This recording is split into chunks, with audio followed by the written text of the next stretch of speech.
সুপ্রিয় দর্শক কেমন আছেন? চলে আসলাম এইমাত্র আগামীকালকে 27শে জানুয়ারি 2026 মঙ্গলবার খুবই গুরুত্বপূর্ণ শীত মৌসুমি বায়ু তীব্র শৈত্যপ্রবাহ ঘন কুয়াশা তাপপ্রবাহ এবং আবহাওয়ার খবর নিয়ে দর্শক বিভিন্ন অঞ্চলে দেখা মিলছে ঘন কুয়াশা এবং তীব্র শৈত্যপ্রবাহ।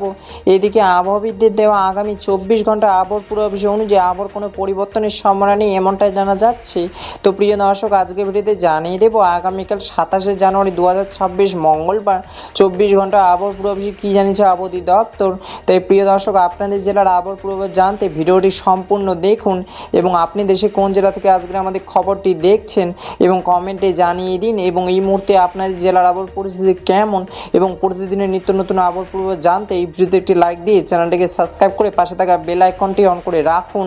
এবার জেনে নিই এক নজরে দর্শক এই মুহূর্তে আগামীকাল 27শে জানুয়ারি 2026 মঙ্গলবার সকাল 10টা থেকে পরবর্তী 24 ঘন্টা আবহাওয়ার পূর্বাভাসে আবহাওয়া দপ্তর জানিয়েছে অস্থায়ী আংশিক মেঘলা আকাশ সহ বাংলাদেশে আবহাওয়া শুষ্ক থাকতে পারে এবং শেষ রাত থেকে সকাল পর্যন্ত দেশের নদী বন্দর এবং নিচু অঞ্চলগুলোতে কোথাও কোথাও হালকা থেকে মাঝারি ধরনের ঘন কুয়াশা পড়তে পারে এবং দেশের অন্যান্য সকল অঞ্চলগুলোতে কোথাও কোথাও হালকা কুয়াশা পড়তে পারে এবং মঙ্গলবার 24 ঘন্টা বাংলাদেশের দিন ও রাতের তাপমাত্রা প্রায় উপহিত থাকতে পারে এবং উত্তরে হিমালয় থেকে ঘন্টায় 8 থেকে 9 কিলোমিটার বেগে প্রভাবিত হচ্ছে শৈত্যপ্রবাহ কনকনে ঠান্ডা বাতাস, ফলে তাপমাত্রা নেমে গিয়েছে আজ রাতের মধ্যে রংপুর, রাজশাহী, খুলনা, ঢাকা, ময়মনসিংহ, সিলেট, বরিশাল এবং চট্টগ্রাম বিভাগে কয়েকটি জেলায় তাপমাত্রা নেমে যেতে পারে 6 ডিগ্রি সেলসিয়াসের নিচে।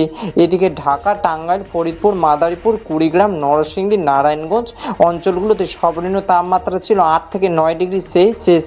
আবহাওয়াবিদ জানিয়েছে 27শে জানুয়ারি মঙ্গলবার আংশিক মেঘলা আকাশ সহ বাংলাদেশে আবহাওয়া শুষ্ক থাকতে পারে। দর্শক এই ছিল আমার কাছে আবহাওয়ার খবর। দেখা হবে পরবর্তী দিনে আবহাওয়ার ভিডিওতে। ততক্ষণ পর্যন্ত সুস্থ থাকুন, ভালো থাকুন, ধন্যবাদ।